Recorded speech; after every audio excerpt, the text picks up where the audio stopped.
Straight up Delhi shame on the eve of Holi. A 26-year-old woman was raped and stripped in East Delhi's Pandav Nagar area. The accused allegedly locked up the victim in a flat and they took turns to rape her. Now, in a bid to escape, the victim jumped off from the balcony of the flat. But despite escaping from her assaulter's clutches, her horror continued as citizens looked on, not offering help to the victim who didn't even have a shred of clothing on her. A case has now been registered at the Pandav Nagar police station and 5 men have been arrested in the case. Priyank gets us the report. See, the first statement of the victim in these kind of cases is the most important thing for any investigating officers. On the basis of a statement, all these 4 accused were arrested from the spot. This is what the DCP of the area and Joint CP of the area has told us. But I was just talking to the DCP once again. He said that the moment the ERV, which is the emergency response vehicle, spotted the victim, she was wearing clothes, and probably these 4 accused who got scared that some strict action will be taken against them. They probably gave the clothes to the victim before they could have left from the spot. All these 4 accused were arrested. What we know that the victim was known to one of them. She lives in South Delhi, and for the pre-Holi celebration, she was at her friend's residence. And soon 3 more friends of the victim's friend joined the main accused, and later on they attempted to rape the victim. The medical legal certificate of the government hospital has also proved rape in this particular FIR, which has been filed by the Delhi police. And soon after that, all these 4 accused have been arrested. But the way people have responded, it was early in the morning, around 5:45, when the victim was first spotted in a residential complex of Pandav Nagar area, and the CCTV clearly establishes that there were men who spotted the victim, and they did not try to help her. And that's quite a common phenomena these days in the national capital, because no one actually, even after giving so much of coming out and talking on social networking site, people talk so much, but actually when they come in this kind of situation, they prefer to move away and not to help the victim. This is what once again has happened in this particular incident of gang rape, which happened yesterday early morning when the victim was first spotted by the emergency response team. Delhi police is saying that they acted very swiftly and all these 4 people were arrested, but the basic question remains that the sensitization program, the community policing program, has totally failed in this particular incident of gang rape, because there have been time and again when senior officials have visited several districts to sensitize people, and which has miserably failed in this incident. We are joined by activist Brinda Adige now on the phone line. Brinda, appalling incident from Delhi again, and what is even more appalling is the way citizens reacted over here. Nobody stepped forward to help that girl who risked her life by jumping 20 feet off a balcony and tried to escape from there. But nobody stepped forward. There were cars passing the victim, but they didn't stop and help. Absolutely appalling, but more than that, shameful. Because we as a nation have failed our daughters. We talk about safety and security of women, and the capital of our nation, Delhi, there is no safety, no security for anybody. And in this particular case, we have seen mute, complacent spectators, men who did not raise their hand, their finger, nothing to help this woman. In the Hindi films or regional films, we'll always see the hero taking off his shirt and giving it to this woman, whoever it is, the girl, so as to safeguard that honor. But even that we failed. We failed ourselves as citizens who are not honorable. Citizens who have not been able to uphold the dignity of this one woman. Citizens who are willing to keep talking, clicking likes and dislikes on social media, but unwilling to reach out and help this person when it comes to brass tacks. We are standing there witnessing, and it is not simply appalling, it is shameful, because it just shows that we as a nation are not doing what we're supposed to do.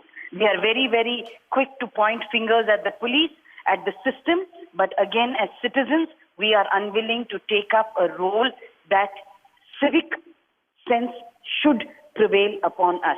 We haven't done it, and that is very, very shameful. Right. Just goes to show that we are only talking about other people, pointing fingers, but we are unwilling to help another woman in that kind of a distress situation.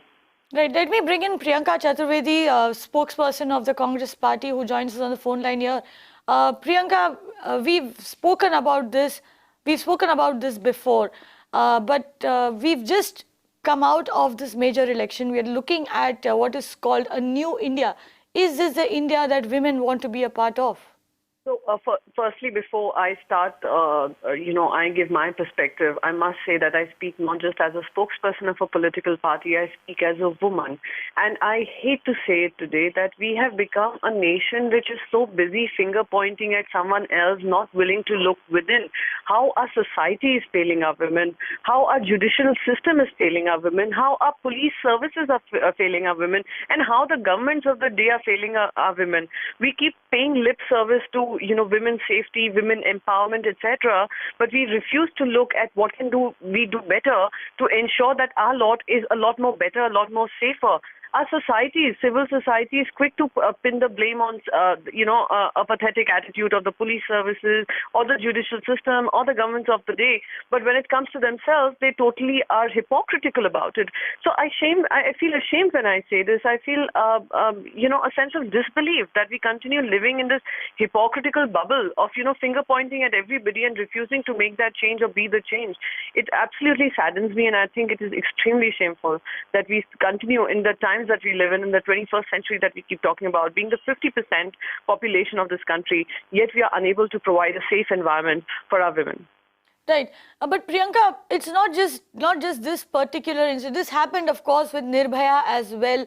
We saw that she was gang raped. She was thrown out of a bus and she was left over there on the road and nobody came to her help. The question here is, what will galvanize citizens to actually step forward and help someone? Of course, the question of humanity is, of course, there. But also the fact that the criminal justice system is not really helpful to the person who steps forward to help. Will changing that help encourage citizens to take action? Absolutely. You need to make it easier for people who are stepping out to help to be able to recuse themselves after the help is provided or the needed, people are connected to help take this forward. So it becomes a very difficult task for anyone who's stepping forward to help. They get involved in the police system, then the judicial system, and then they keep waiting for, they are the witnesses to something like this. So it becomes a never-ending loop for them, which they do not want to be a part of, which is unfortunate. So maybe somewhere we need to disconnect when someone comes forward to help and allow them to, after someone has, reached a conclusive end and has found help, they can be, eased out of the entire investigation. So these are a few things which need to be looked at. Police system needs to be reformed. More sensitization, of course, needs to take place. And citizens need to be encouraged, need to be spoken about, and they need to, it becomes important that they are told that they are equally responsible when they face something like this, they see something like this, and it goes unreported or unhelped or unaided. Right, Priyanka, stay with us. We also have lawyer and activist Trisha Shetty now on the line. Trisha, you've been working a lot with victims of rape. Tell us this, when you take a rape victim and go to the police station, go to the hospital, how difficult it is? Is it for, the victim to get help, the victim to get any sort of redressal? We've honestly faced a tougher time getting survivors of rape to get access to healthcare than at the hospitals. Also, by the nature of my cases, I end up dealing a lot with child sexual abuse cases. So we have noticed that there is a lot more resistance when it comes to healthcare service providers, attending to the rape victims. There's a lot more harassment that we face in that section. Coming back to what Priyanka Chaturvedi said, I strongly resonate with her points of view. But how do we increase bystander intervention? I think the first step has to be that, we have to introduce concept of, we keep coming back to this comprehensive sexual education being introduced in schools and colleges, not just talking to children about consent, but seriously taking accounts to make sure that we inculcate bystander intervention skills and possibly have a version of the Good Samaritan Act when it comes to people intervening in such cases and providing survivors with help. Right. Priyanka, I would like to bring you in here. It is your government that is there in Karnataka, and I know that there is a Good Samaritan, a version of the Good Samaritan Act that was passed in Karnataka as well. Has that really encouraged people in Karnataka, in Bangalore, to come forward and help victims of accidents and in cases like this? So one thing we need to understand is government on their part can bring in policy initiatives which make interventions easy, which make people, want to reach out and help. The other access needs to come, or acceptance needs to come from the civil society as well, where they feel equally responsible to come forward and help a citizen in distress, a fellow citizen in distress. If we do not see that awakening or that sense of responsibility come from the civil society, we are going to keep going around in circles and have policies in place, have a judicial system in place, have criminal charges in place, yet not see justice being done to a girl, or perhaps many women out there who do not have equal access or equal opportunity to step out and feel safe. Right, Priyanka and Trisha, thank you very much for joining us over there.